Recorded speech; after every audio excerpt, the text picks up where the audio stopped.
So most people who have used the SGR train that connects Nairobi and Mombasa have mostly positive things to say about the train itself and how it functions.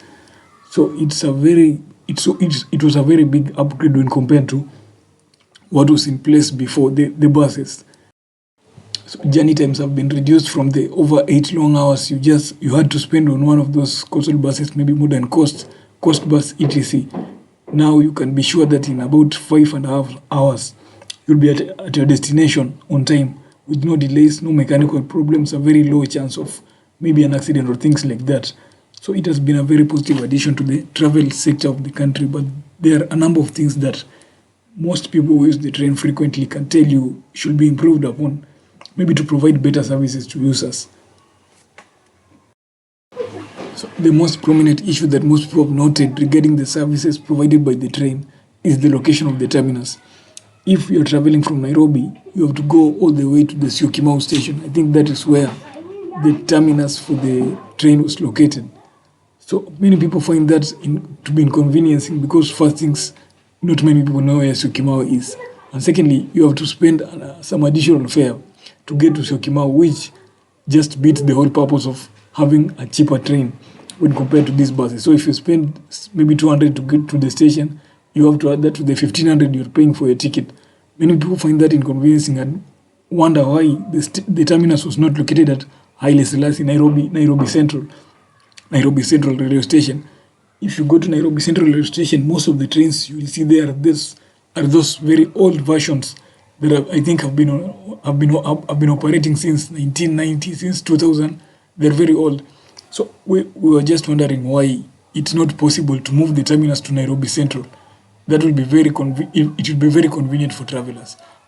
The same thing is at Mombasa. At Mombasa, the terminus is located at Mariakani.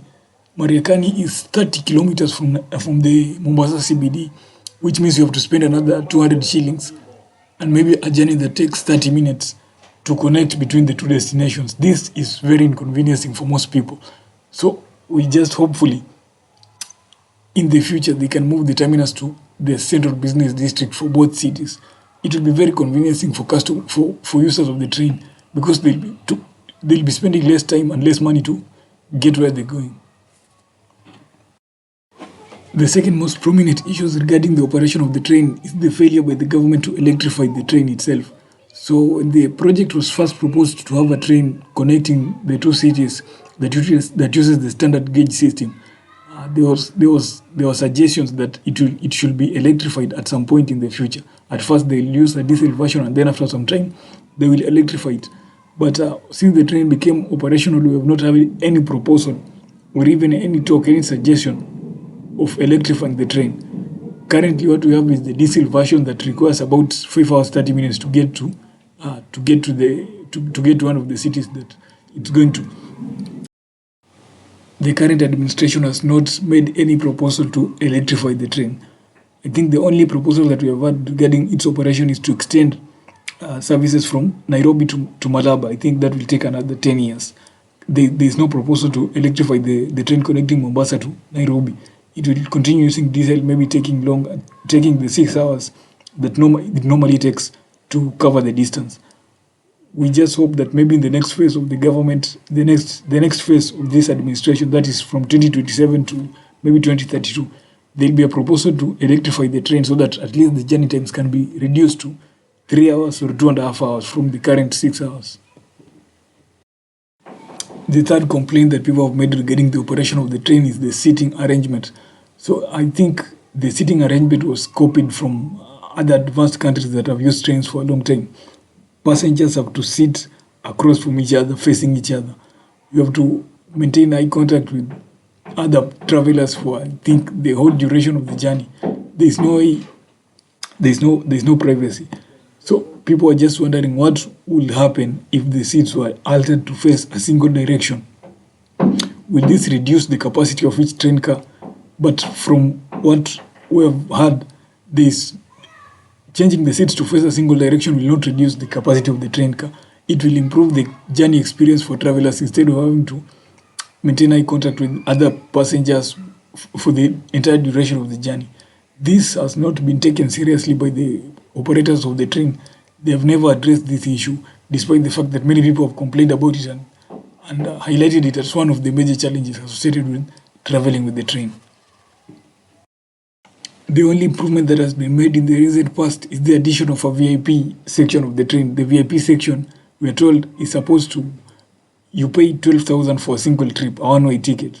And it has a very large cubicle that is occupied by a single occupant.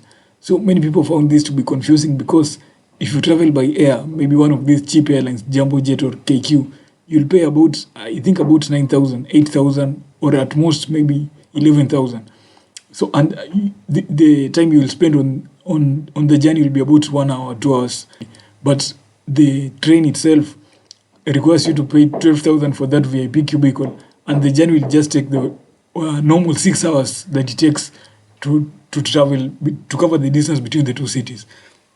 So many people feel that that was an ill-advised move that does not maybe improve the travel experience for most people. Most people have been complaining about the increase in the fare. Instead of adding the VIP section, many people believed it would have been better to even add maybe an economy section so that more people can be accommodated and the fare that people paid can be reduced back to the 1,000 that we used to pay before someone decided to come up with the very silly idea of increasing the fare to 1,500. After increasing the fare, the number of people who use the train has even reduced, and they are recording even more losses than they used to record in the past. So hopefully, maybe they make a change to what they did, but it's not very likely. I think the VIP section will be maintained for the foreseeable future. So those are some of the biggest issues that people have with the train. Otherwise, most people view it as a very positive addition to the travel sector of the country. It reduces journey times and maybe does not charge you for luggage the way the buses used to. So if they just improve on these areas, I think the services provided will be marvelous and it will be a very positive experience for most people who use it frequently.